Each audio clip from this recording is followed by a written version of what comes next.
Welcome to Wellness Spring. In this powerful episode, I'm joined by an amazing friend, Katarina Mannheimer Ahlstrom, a Swedish hypnotherapist, author, and speaker who shrank her malignant breast tumor by 90% in just 12 days before surgery, mirroring my own healing from my thyroid and ovarian cancer in 2 weeks. We dive into the mind-body connection, holistic healing, and powerful health hacks that you can use right away. You will learn how to overcome fear, boost your body's natural defenses, and take charge of your own health. If you would like to prevent illness or simply feel your best, this episode is for you. Welcome, Katarina, to Wellness Spring Show. It's so lovely to reconnect with you. So lovely to be here, Beverly. Thank you so much. I'm so honored that you have me here on your show. Thank you. Absolute pleasure. For the listeners, Katarina and I last seen each other 5 years ago in the end of 2019. And I was promoting Nassim Haramein in Monaco. And the lovely Katarina was one of the speakers who was blessed to speak on stage and warm up the audience. And she absolutely wooed them. I can say that from the bottom of my heart. She's an incredible soul, and I feel so blessed to have you on the show today. And she's actually here right now in Australia, where I am. Just arrived in Sydney. She's in Melbourne, and she's been here for nearly 6 weeks. Staying with her son, who recently got married. So would you like to tell us your experience of Australia before we get stuck in? Oh, I absolutely love it. I had never been to Australia before. I first came here in 2019, right before COVID struck, and my son had gone here for studies. He was going to Swinburne University in Melbourne. And the thought was that he would return back to Sweden, where I live and where he's from. But COVID struck, and during that time, he met a lovely Australian girl. And when I met her the first time, I understood that my son would move to Australia. And he's been here ever since, and they got married on the 1st of March. And I just added a new home country to my countries. So I will spend quite a bit of time here, I think, from now on. At least once a year, I'll come and stay for a month or so. That's wonderful news. And we both share a deep belief in the body's innate ability to heal itself. As you know, I healed myself of my thyroid and ovarian cancer in 2005 in just a couple of weeks, and using only holistic methods. And you did something remarkable with your breast cancer journey. So would you like to share how you healed yourself? Well, if I back up a little bit, I can say that at the time when I was diagnosed with breast cancer, I was working full-time as a hypnotherapist in Stockholm. I had my own clinic. And I got sick in the beginning of COVID in April 2020 and 2020. And because of COVID, very few people went for mammographies and other checkups. So I got an operation scheduled only 2 weeks after my diagnosis. And because of COVID, I was so afraid of getting a cold or of getting COVID, because I didn't know, had I missed that slot of time for surgery, who knows what was going to happen with the health. with the hospitals and the healthcare system. So I was very, very adamant not to get a cold. So I moved into my psychotherapy office and waiting for my surgery, basically. And during that time, I really decided to use this as a retreat. I thought of all the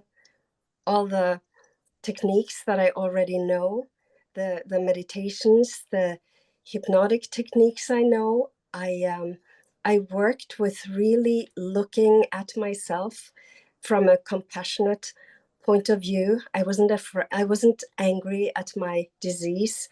I decided to work with it and to really work with strengthening my immune system, because I felt that was, if I was going to war with anything, it would be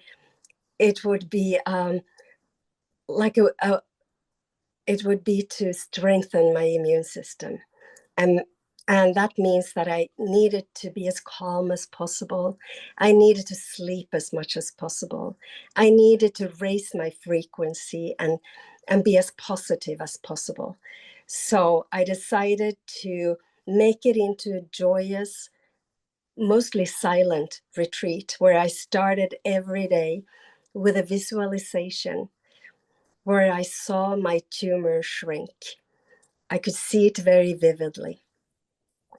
I also did yoga every morning. I went out in nature. I hugged trees. I was laying on the ground. I was doing everything to ground myself. I I decorated the clinic where I stayed. I decorated it with flowers and had beautiful pillows on the sofa and blankets. I took warm baths. I really pampered myself in every way I could. And I read up on what types of foods that actually fight cancer. And those are, what I learned was that the anti-inflammatory foods is what works best. So I cut anything that could add sugar or poisons or chemicals, or and also because my breast cancer was hormonal, I had an excess of estrogen in my body. So I decided to go vegan for 2 weeks, and I stayed vegan for 2 years. Now I eat eggs, but I'm still vegan besides that, and I still eat this rainbow food that is just eating as many colors as possible. So um, I learned how to cook very differently, and I made that into kind of a therapy as well during these 2 weeks.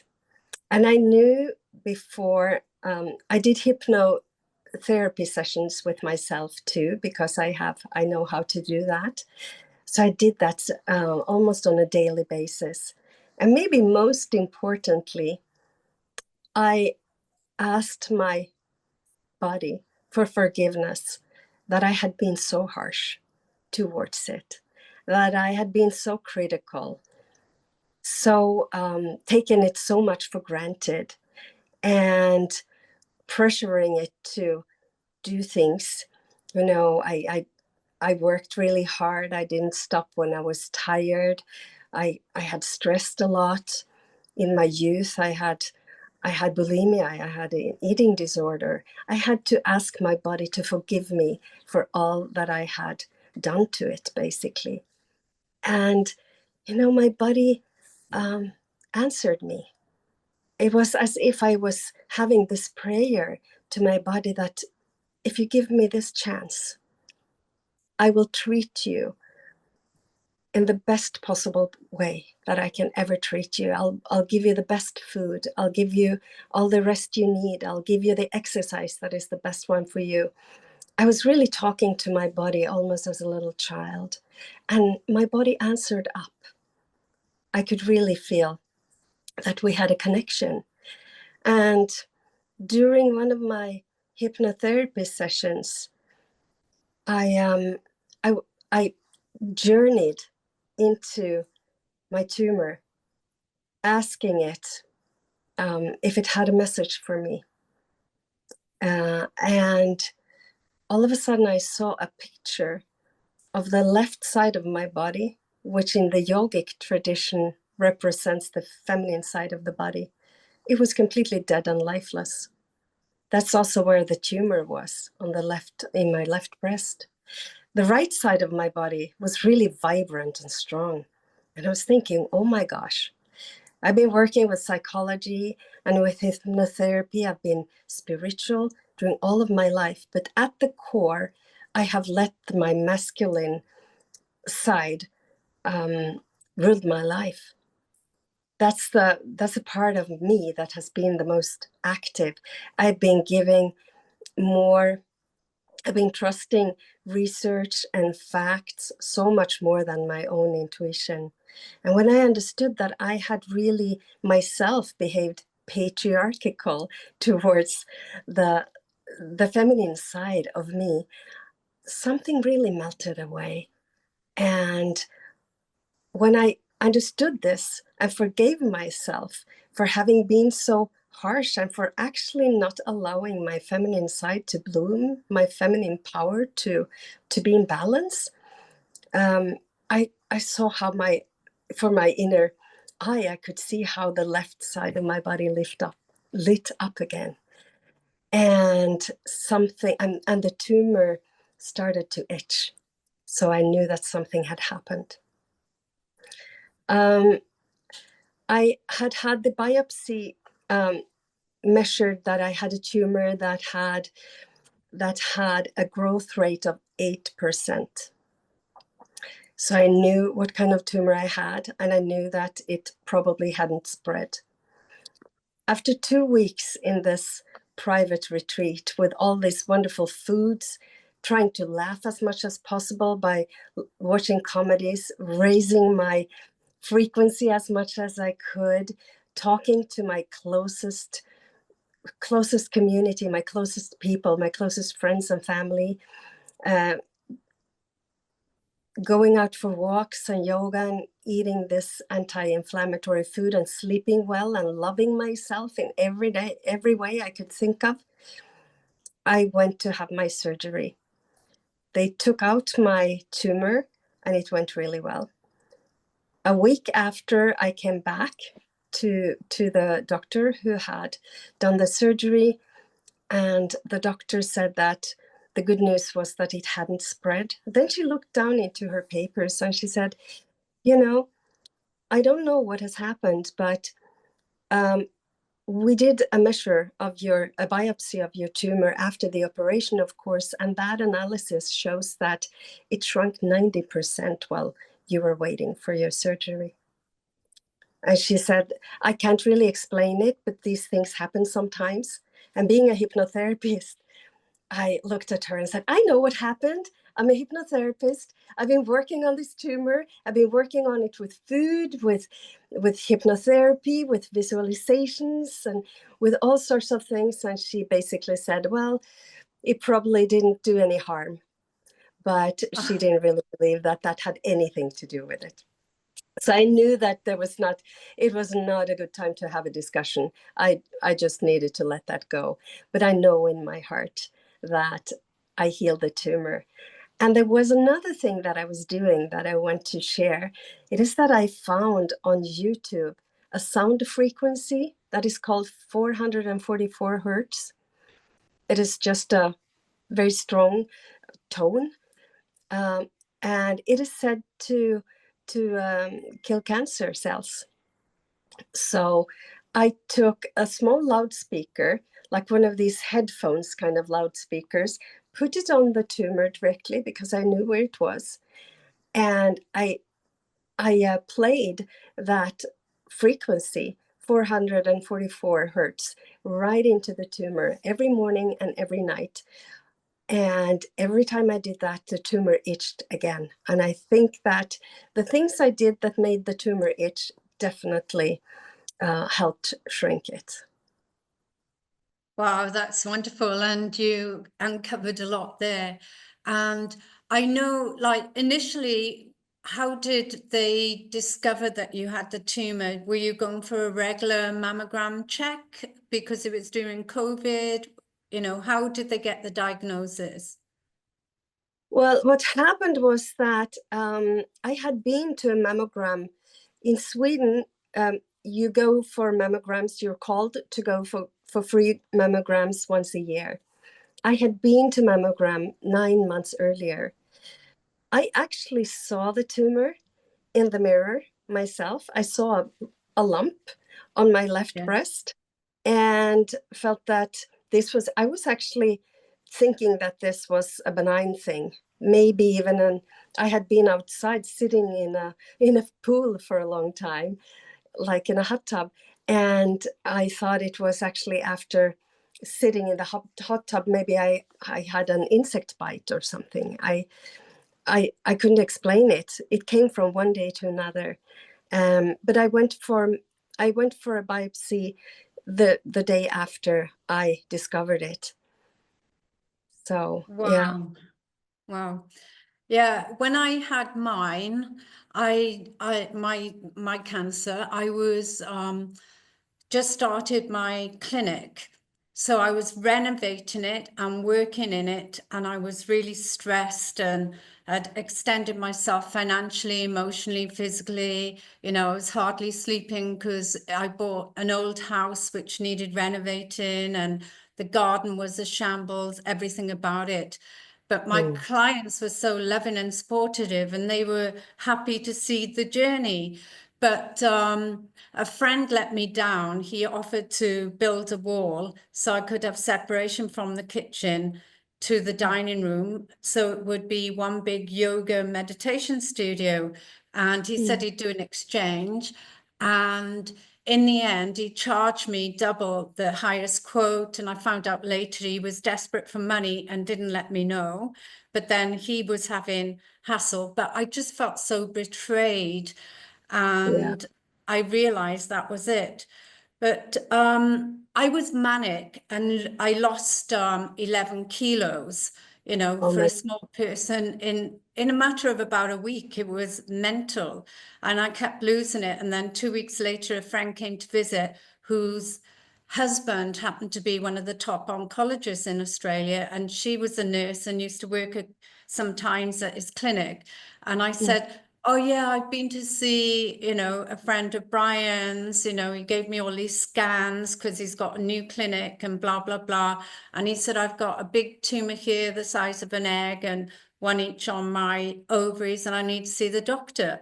So she was furious that I hadn't gone because I was so manic and busy with the clients. I didn't think about it.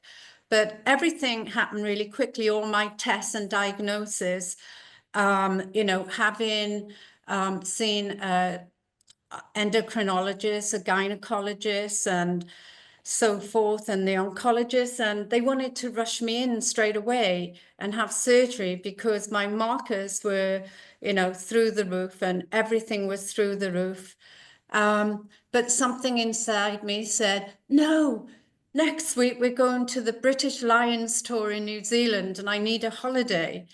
And what I did, I decided to compartmentalize it like they were begging Brian, don't mm, go, don't go. She might collapse on the plane, you know, she might not make it there. And they all gave mm, him their mobile number. So we called, they said they could fax all our tests and results to New Zealand if I ended up in hospital there. And the fear, you know, I started to doubt myself. I thought, oh, I can do it. I'll heal myself with Reiki and blah, blah, blah. Now I know, because for about a few weeks, I'd seen homeopaths, naturopaths, yeah. life systems.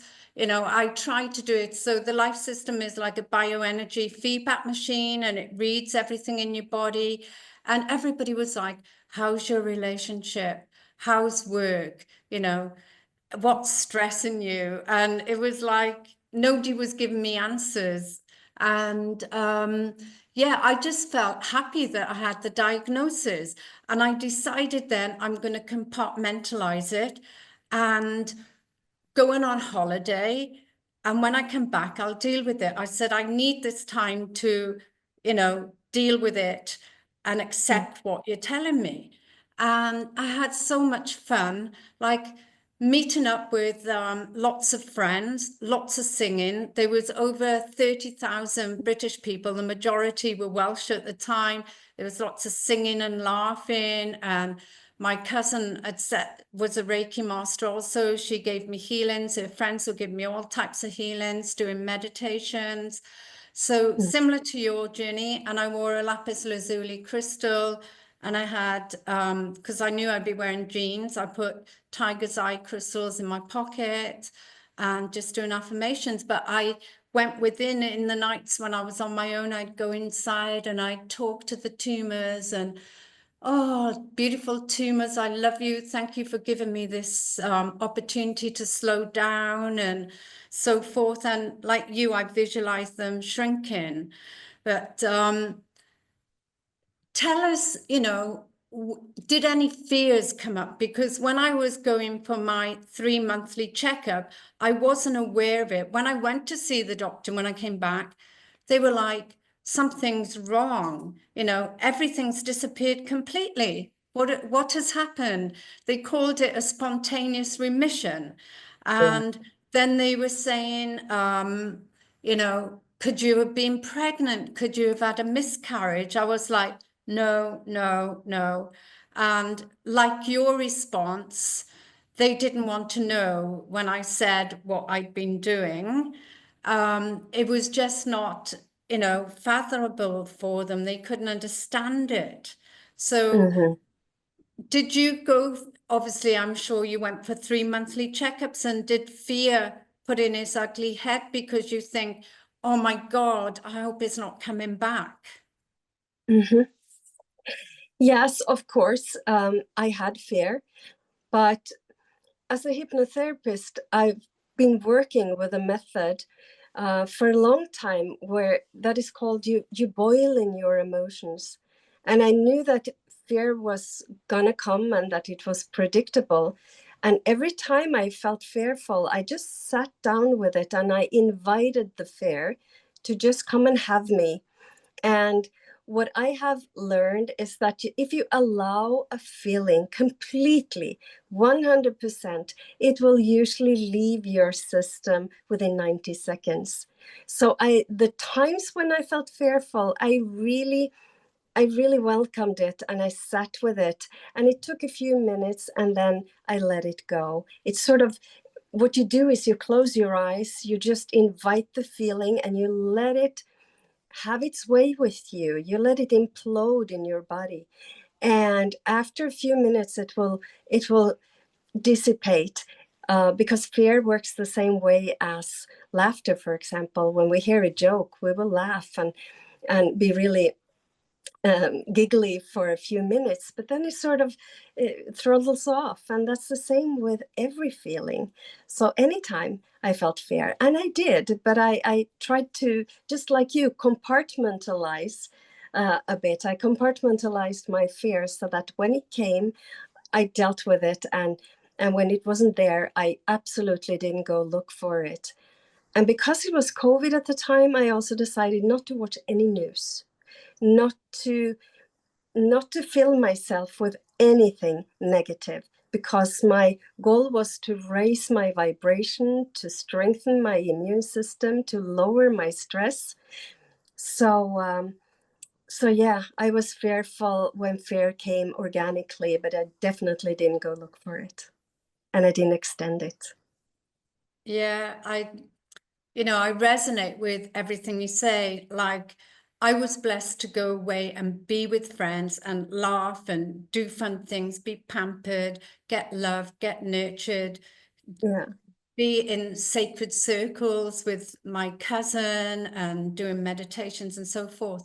But the Mm. third time I went, I hadn't realized I was getting stressed, but I came back after my third 3 monthly visit, and my Reiki master who was working at the center said, "What's wrong?" I said, "Oh, nothing. I've just had the all clear again. There's no more cancer."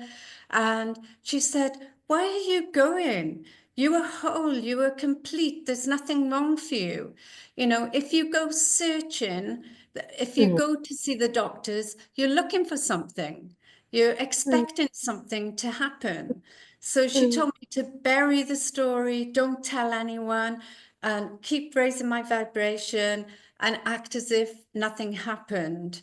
And this is exactly what you're doing, because you said you didn't search for the fear, but sometimes it comes organically. And I've been embracing it. If it comes up, it's like, okay, bring it on. Let's sit down. Yeah. Let's see. And I just see what comes up and just really feel into it.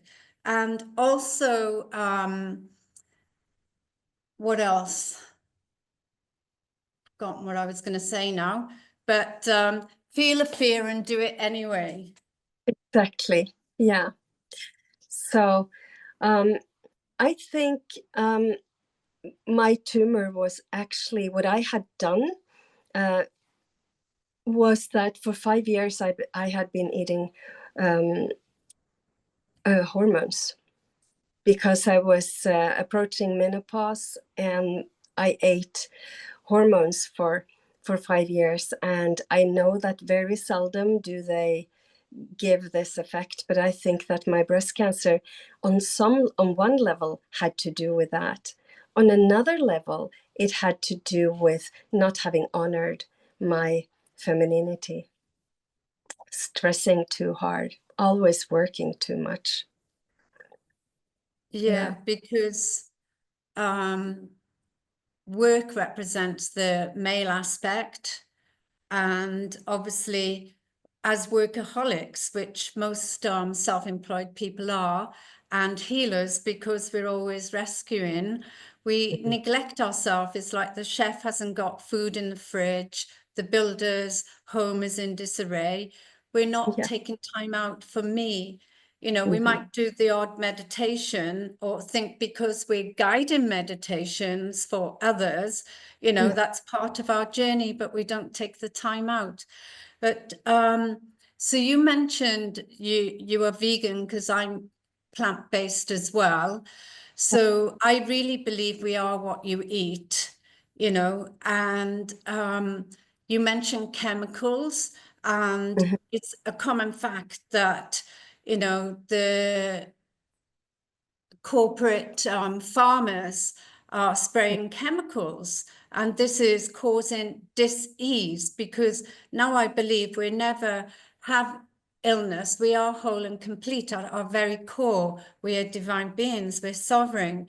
It's just when we're out of alignment, and it's usually from our thoughts that bring on the dis-ease, you know, but it doesn't help to eat food that is known to make us sick. So what are your thoughts on that? Definitely, we are not meant to eat poisons, and there's so much toxicity in the air we breathe and in our environment, even in the clothes we wear.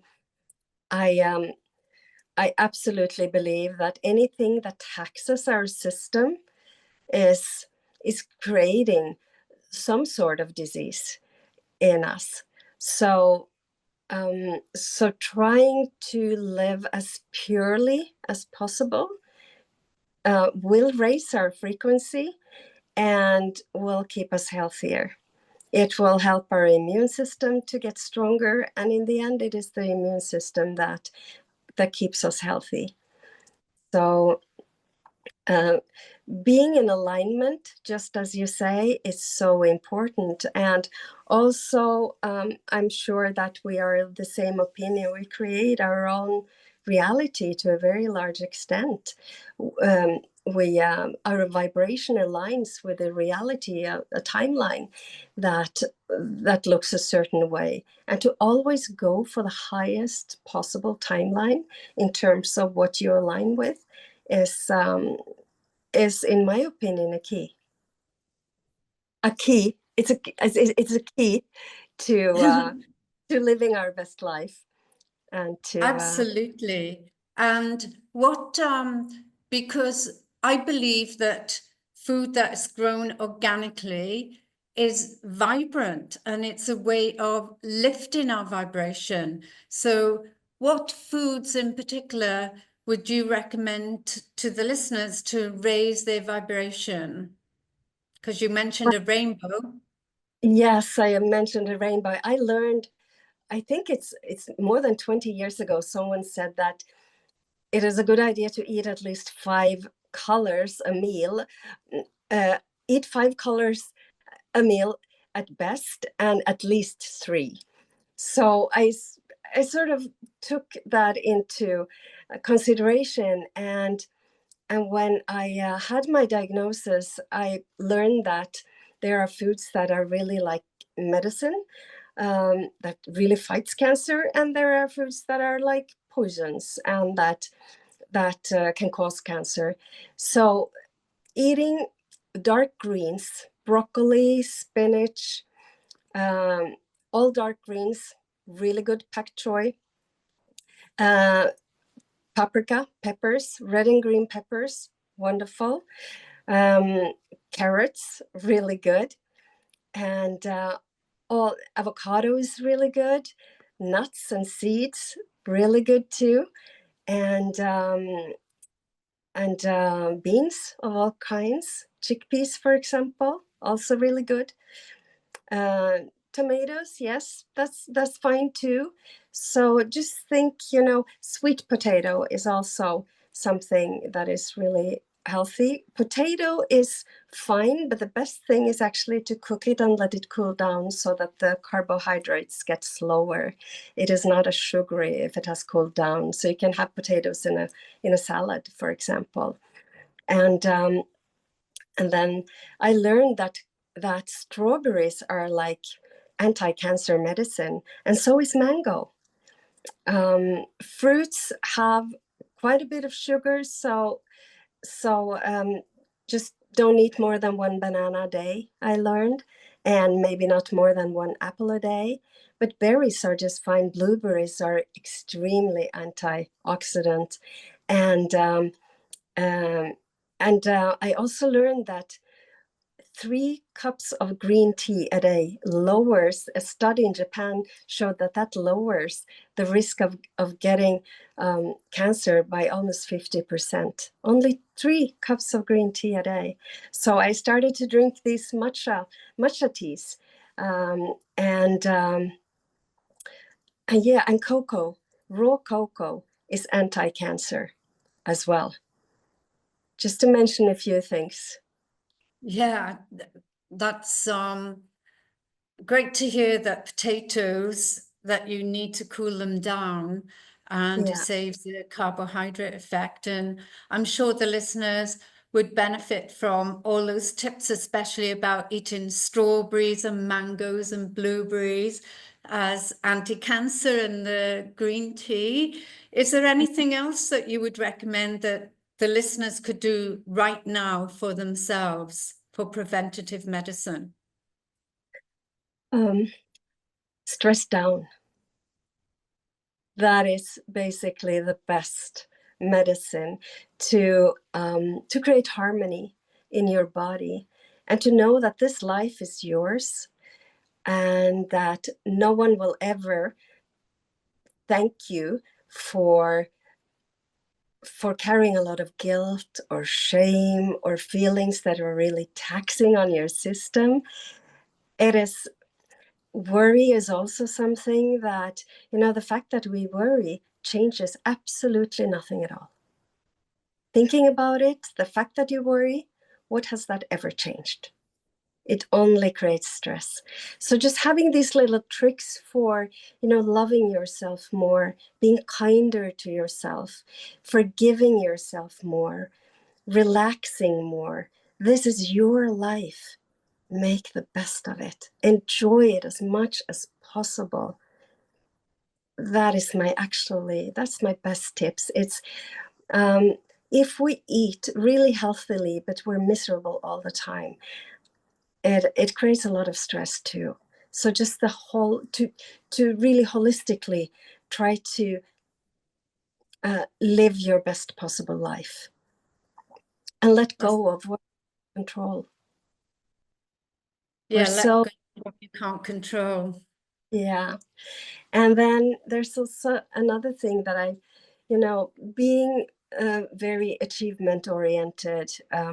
I had many years, when I did a PhD and I worked as a university professor at the University of Stockholm in Sweden. And for 10 years, I worked myself to the bone. I was so exhausted. I was never off. And eventually I hit the wall. And I knew that I needed to change my life fundamentally. My children were young at the time, and I felt that they had never really seen me be off. I was always reading something, always preparing something for work. So I felt this quality of life was too low. And so I opened my own psychotherapy practice, and I left a job that was actually both well paying and it was really sought after. So it took a bit of working on my ego to let go of that position, but it was the best thing I did. And the thing that really helped me heal my overachiever personality was hypnosis. Wow. I And had you, obviously you were working for 10 years in academia. During that time, did you study then hypnotherapy? How did this come about, your Mhm. spiritual training?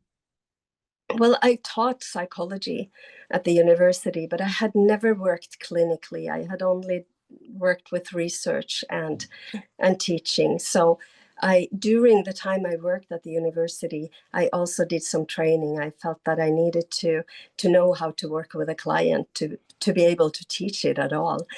And but it was when I hit the wall myself, I was so achievement oriented that I was thinking that what is the most effective method that can get me back at work as soon as possible.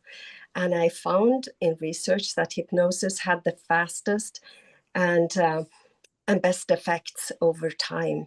So I felt, okay, now I have hit the wall. I'll go to a hypnotherapist to get me back in shape.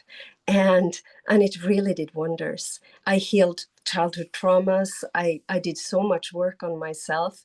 And within a couple of months, I was actually back at the university thinking that if I'm going to do something as a therapist, I need to do this because I really believe in this. So that's how it was it was self experienced. Yeah, it Wow. was what. Yeah. That's So great to hear. And you mentioned you're an overachiever. Many of us are overachievers or perfectionists, and we carry from childhood all those lies we made about ourselves, the disempowering beliefs that we're not good enough, we're not worthy, um, we're not visible, not capable, and so forth. So do you help people to overcome these disempowering beliefs? yes, I do. I absolutely do. And they come to me for hypnotherapy. I work also with a method that is called the journey. It was developed by a woman whose name is Brandon Bays, and it is it's a form of hypnotherapy, but it is a little more spiritual. It works on the level of the soul. It works with forgiveness. It works with things that traditional hypnotherapy doesn't necessarily include. So I do a lot of I've made my own kind of um, hypnotherapy, but what I do for my clients is that I do tailor made self hypnosis tapes. We get together and I ask them to share with me what they really would like, how they really would like to feel in their work, how they really would like to feel in their relationships, how they really would like to feel in their body, and how they want to look at themselves, see themselves, and how they want to think about themselves. And from the answers of those questions, I make a really beautiful hypnosis or a meditation that I write down, and then I teach them how to record this meditation with their own voice, because I learned from the indigenous people in Sweden, I learned that what's most soothing to us human beings is our own voice, because it is the voice we hear in the head when we criticize ourselves. So that voice, if we use that to say something really beautiful to ourselves, to forgive ourselves, to boost ourselves, to make ourselves feel safe and harmonious, that heals a lot. So I'm doing this meditations for my clients that they get to That's listen one. to. Yeah. That's wonderful. I've never heard that before about doing your own voice. So I'm going to do it. I do make lots of meditations for other people, but similar to yours, but never done one for myself. So that's great. Thank you. Yeah. And you also run wonderful retreats. Do you want to tell us about those? Yes, I have a concept that is called detox for body and soul. And I do retreats in Mallorca, outside of Barcelona, in Spain. I do that every fall, and I rent a beautiful hotel. Um, and during 6 days, we do yoga every morning. I invite a cook to do the recipes that I used when I was in my surgery retreat. So vegan, anti-inflammatory, gorgeous, healthy food. We do hypnosis in group. We do meditations. We go on forest walks. We do this forest bathing. We go to the beach and meditate. We do a lot of ceremony, and all in a beautiful, beautiful setting, in a hotel that has its roots at the 1300th century. It's the first building in this small, really spiritually. I would say it's just a high vibrational place. It's a magical place. It's a healing place. So I do that. And also in the fall, I have the same kind of retreat in the Laponia in the north of Sweden. It's also a very powerful, magical place where there are northern lights. And we go into, when it's really dark in November, we go into a beautiful, beautiful setting with a lot of fireplaces and candle lights. And we do the same thing. It's yoga every morning and anti-inflammatory food and hypnotic processes and ceremonies and sharing, and for a couple of days. And then I do it in the spring in the south of Sweden too, every year. So I have like 6 retreats a year. Wow, I feel healed just listening to all the magic that you're creating. And I'm sure you have wonderful, profound stories of people's healing journeys. Is there one Absolutely. that you'd like to share that stands out? Obviously, without giving their name. Yes. You know, 2000, was it 2004? Yes. There was a huge tsunami in Thailand that you might remember. And for some reason, a lot of Swedish people go to Thailand for vacation. So we had about like 400 Swedish, uh, no, 300. How many was it that died? I don't remember. I will not do the numbers. But we had a lot of Swedish people that were in Thailand, and many of them died. And then I had a woman who came to me. She had lost her husband and she had lost one of her children in the tsunami. And 10 years had passed. And she said, I go with this feeling that I somehow caused his death, because he held my hands and something happened, so I let go, and it feels it was my fault, and I can't allow myself to love again. And we did a hypnotic session where all of a sudden she remembered that there was a branch of a tree that came and wished his hands away. And seeing this, she could also, during the process, invite her husband and in her in her in her heart, and ask him if he would be okay with her meeting a new man. And of course, her husband, who came in spirit, said that, of course, he would be fine with that. So just a few months later, she met a new man and she forgave herself completely. So that is a very beautiful. Wow, that's wonderful. I got goosebumps as you're saying it. And you're an author as well of 2 books. Would you like to tell us a bit about those? Yes, my first book I wrote actually already 2014. It is called Journey of the Heart, and it was written when I was in the process of leaving the university. I had just left the university. It was basically a way of coming out as a spiritual person. So I was building bridges using myself and as an example, building bridges between the theoretical and the spiritual. Writing a lot about the human ego, where that is, and how we can get to know ourselves, how self-knowledge is basically the key for all kind of personal development. Because if we hide things from ourselves, it is very hard to evolve. We need to be transparent with ourselves, about ourselves, to really get to know ourselves, all parts of us. And how do we embrace the parts we don't really like as much, and how do we learn to love them? So it is a book about personal development, basically how a journey in personal development can be done. And it is available in English as well. So the name is Wonderful. Journey. Yeah. So I'm usually during my retreats, I always bring my books and I use that as one of the course. I speak about the human ego and how to understand it and how to understand all the parts of us.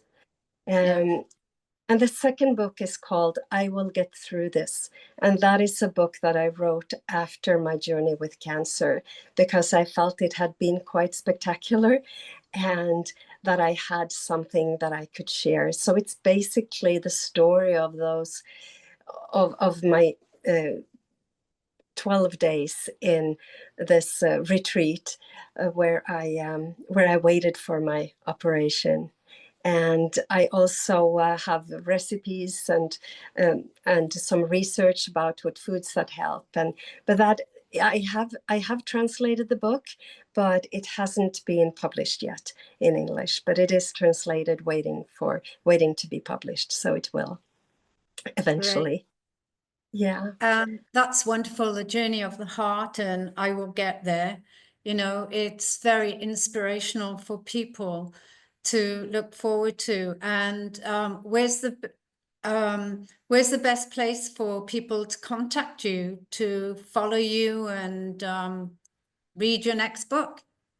Yes, I have a homepage that is called mannheimeralstrom.com. I'm sure that you, Beverly, can put the links under. Absolutely. You know, uh, and my homepage has all my contact information, and you can read more about what I do and how to order my books and things like that. And I also have I have a YouTube channel, but it's actually mostly in Swedish.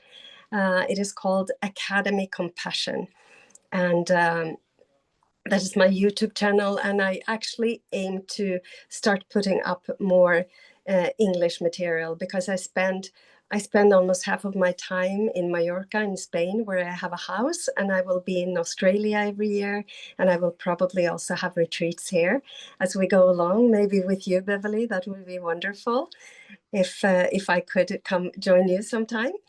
Oh, that And would be brilliant. I would love that.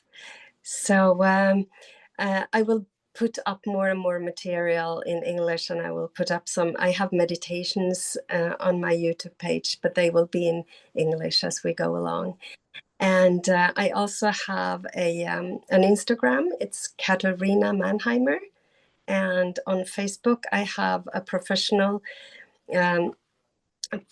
page. It's Katarina Mannheimer PhD. And you can also follow me on my regular Facebook. It's Katarina Mannheimer Ahlstrom. I will send all those so that you can just put them up. Yeah. Wonderful. And I always ask my guests, because it's a wellness podcast and you've probably covered it, what is your wellness go-to? Meditation. It is Great. still on meditation. Anytime I'm overwhelmed, I retreat into stillness to just find my feet again. And I spend a lot of time in meditation. Yeah. Fabulous. And if there was one thing that you could do to change the world, what would it be? Let the women rule. Yay! Let the women. That's Women. brilliant. Yeah. Create balance, I would say. Create balance and allow the feminine energy where it now comes from. If it is from, we all have both feminine and masculine energy, to allow the feminine energy to be part of ruling the world, or actually to rule the world. Because I am convinced that we would have so much less violence in this world, so much less narcissism in this world, if the feminine side was allowed to bloom with its creativity, with its intuition. You know, if we could allow intuition as being like a currency in this world, it would look very different. Thank you. This has been an absolute amazing conversation, and I'm sure many listeners will benefit from it. So thank you very much for giving up your precious time.